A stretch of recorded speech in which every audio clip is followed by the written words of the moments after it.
Hey everyone, Samantha Hildebrandt here with Type 1 Tribe. Welcome back to my channel. So today I wanted to talk about sickness with type 1 diabetes. I know a few weeks ago I posted a video about sickness with type 1 diabetes, but I pretty much only talked about things like the flu or COVID or any sickness really where you're going to experience insulin resistance with a high blood sugar. So if that's what you're going through right now, go back to that video and watch that to learn how you can help manage your diabetes during those types of illnesses. But I wanted to bring up kind of the other side of illness and sickness with type 1 diabetes, which is maybe if you were to get the stomach flu or any type of disease where you can't keep food down, because that is a really, really important thing to figure out when you're a type 1 diabetic, because if you can't keep food down and you have insulin on board, we've got a problem. Your blood sugar is going to drop. You might not be able to eat sugar to bring it back up because you might be just throwing it up or whatever the case may be, letting it out either way. And that can get really scary because your blood sugar could keep dropping and you can't do anything about it. So let's talk about the stomach flu with type 1 diabetes. So I wanted to talk about the stomach flu with type 1 diabetes because the other day it was beginning of December, so it was actually a few weeks ago, I ate something for dinner that didn't sit right, and I woke up in the middle of the night and had to puke. And this was a moment where I was like, oh no. You don't think about having the stomach flu or like not being able to eat sugar until you can't eat sugar. And it's kind of scary. It's actually very scary and it's a very serious situation. And so I was puking, and thankfully my blood sugar I think was around like 85. So it wasn't super low, but I had the panic moment of, oh no, like what do I do if I can't keep any food down? And it's a real concern that type 1 diabetics have that a lot of other people don't even think about. You know, when other people have the stomach flu, like they're just puking, maybe having diarrhea or whatever the case may be, and that's it. Like they don't have to think about dropping too low or going too high or any of the other things that we have to think about. But when you have the stomach flu with type 1 diabetes, you do have to think about how to make sure your blood sugar stays above the 70 mark. Thankfully, this time I didn't have any low blood sugar, so I didn't have to worry about that. However, 2 nights ago, the same thing happened. I ate something gross for dinner, and in the middle of the night, I woke up and ran to the bathroom and puked up my food. I'm sorry, this is gross, but it was a real scenario because when I laid back down, my Dexcom was going off and it said 58.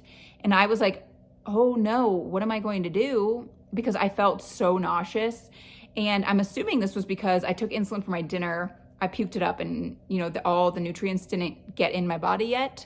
And so the insulin was kicking in, but the food wasn't. So I was dropping and I was freaking out because I was like, what am I going to do if I can't eat the sugar, or if I try to eat the sugar and I just puke it back up? Like, what am I supposed to do? So one thing I would recommend, first off, absolutely have some type of glucagon on hand.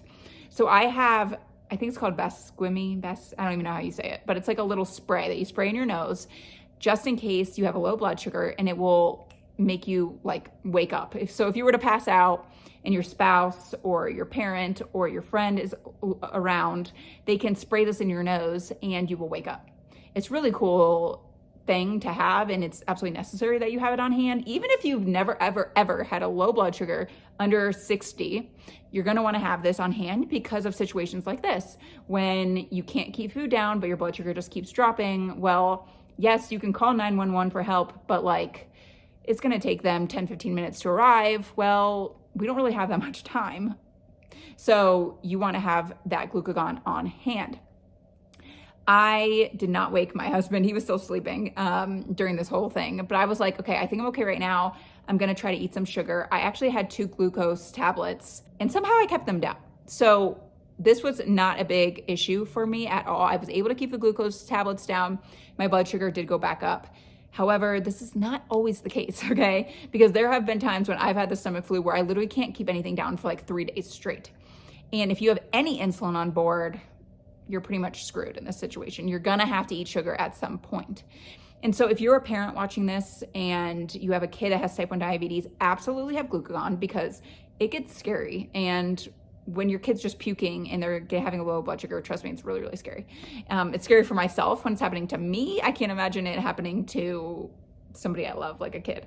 So make sure you have glucagon. Your endocrinologist will absolutely give you some. So if you just ask for it, they should give you some. If they don't, that's ridiculous. They should. Everyone I know has a little bit of glucagon on hand for these instances.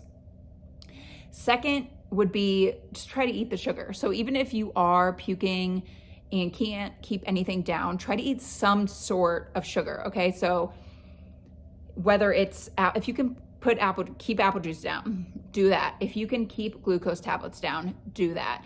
I actually recommend glucose tablets, trying that first, because it is literally glucose. And so hopefully if you can keep that down, it will get in your system a lot faster. The other trick you can do is you can rub sugar like in your gum area of your mouth. So if you're like, oh my God, I can't eat anything, that is a trick you can do, is to rub sugar in here. You can tell if you're somebody that lives with type 1 diabetes, your partner, your friends, your parents, your siblings, whoever you live with should know about these tricks and tools, because if for some reason you happen to pass out, well, you can't tell them what to do at that point, right? They need to know what to do. And so thankfully my husband knows where the glucagon is. He knows what to do if I were to pass out. I always recommend doing the glucagon first, then calling 911. I don't know, don't take that advice. Maybe ask your endocrinologist what they think, but the glucagon will work. So you just want to, whatever, there's different types of glucagon. Just the brand I have is up the nose. I think some might be a spray for the mouth. One might be a needle. I don't really know, but I think the nose spray is like the easiest because it's easy for my husband to just do that. But absolutely also call 911. Even if you're giving glucagon, you're going to want to call 911 in an extreme situation where the person passed out. So even if the glucagon works and the person's awake and then the ambulance arrives, that's fine. You can send them home, not a big deal. It's better to have them here than not here, of course. Obviously, we hope that that situation never happens, but I'm going to be honest with you, it's going to happen at some point in your life. You're going to have the stomach flu. You're going to get food poisoning. You're going to, I don't know, whatever the case may be, you're just not going to feel well and you can't eat food. Well, unfortunately, as type 1 diabetics, we don't have glucagon in our body, and so we will just start to drop eventually. And that's no fun. It's really not fun at all. I think this was maybe 2 or 3 years ago, I had the stomach flu, I think. I mean, I don't really know what it was. It may have been food poisoning, I don't know. But I had the stomach flu and I was at home in Ohio at my parents' house, and the same thing happened. I ate glucose tablets and I went immediately and puked them up, and I was like, oh no. Because I may have had my glucagon with me at the time. Another key tip, if you're traveling, always take your glucagon with you, because in situations like that, my parents don't have glucagon at their house because I'm rarely there. I go there 3 times a year maybe. So once again, take glucagon with you when you're traveling. Some people may even say like keep some in your car, if you're traveling just down the street even, you just always are prepared for these types of situations. So, man. The stomach flu is just terrible. It's just not a fun thing to happen when you have type 1 diabetes. Neither is the flu, okay? So even if you have the insulin resistance side of sickness, not fun either, but that's, I would say, easier for the person, right? Like you don't feel good, your blood sugar might be a little high, but it will come down eventually. If you have the stomach flu and your blood sugar starts to drop and you can't keep food down, that gets very scary in my opinion, like very scary. So you're gonna wanna just have all the tools in the toolbox to make sure that you'll be okay when this situation happens. So my quick tips, make sure you have glucagon on hand. Like I said, mine is Best Squimmy. I should have got it down for you guys to show you. It's like it's small, it's very small. And I actually just ordered a new one my endocrinologist put in a new order for me because my old one was expired. So make sure to check that too. If you have one on hand, make sure it's not expired, because I don't even know. I think they last like 6 months. So you're probably gonna have to keep getting a new one if you haven't used yours.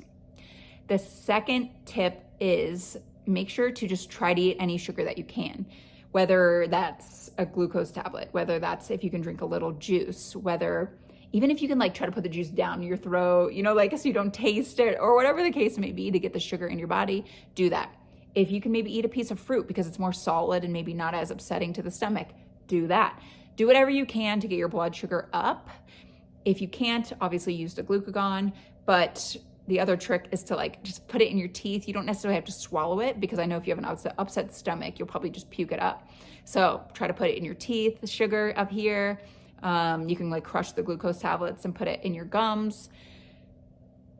Those are kind of the tips that I have. And then the last one obviously would be to call 911 and call the ambulance to be prepared if you absolutely need to get some sugar. The ambulance will have sugar, so they will have glucagon on them, and they would be able to give it to you if you absolutely needed it. So it's not like you have to even go to the hospital.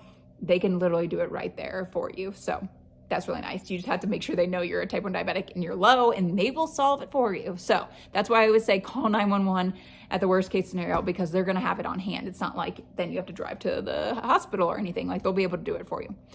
But make sure you have all of your tools in the toolbox for a stomach flu, because the norovirus, I hear, is going around. I haven't had it yet, knock on wood, but I just happen to have been puking like the past month. I don't know what's going on. I actually have a theory, but I'm not going to say it here because I don't know if it's true. I think I am eating a specific food that might be contaminated. And I emailed the brand, so we'll see what they say. I'm not going to say their name here because I'm not positive, but I've had their food twice, and both times I puked. So I think it's contaminated with something. And I'm sure you guys have seen all over the internet, like everything is contaminated right now. All the FDA postings about how things are just contaminated with crap. So here we are. So anyway, I emailed the brand. If I do hear back from them that something is an issue with their food, I will let you know, because I'll make sure you guys don't eat it. But I don't want to tell you yet, because I'm not trying to ruin the brand's reputation just yet. Anyway, if you happen to have the stomach flu, I'm sorry, because stomach flu is just terrible in general, and it's even worse with type 1 diabetes. If you're a parent that is caring for a child that has the stomach flu, God bless you. I'm sorry. It's going to be a tough 2 days or 3 days that they have the stomach flu, but just remember to give them, as make sure they're eating if they can. Very important. Even if it's a piece of toast, like if their blood sugar is not super low, you can give them food to make sure it stays up. But anyway, that's kind of my recap for being sick with type 1 diabetes. I hope you all have a wonderful first few weeks of the new year. I can't believe it's 2025 already. If you want to make changes to your type 1 diabetes regimen, if you want to lower your A1C, if you want to start eating healthier, check out my ebook below. I have a bunch of notes on what you can do to lower your A1C and start making better health decisions for 2025. You're going to want to check that out. All right, guys, thanks so much for tuning in, and I will see you all next week. Bye.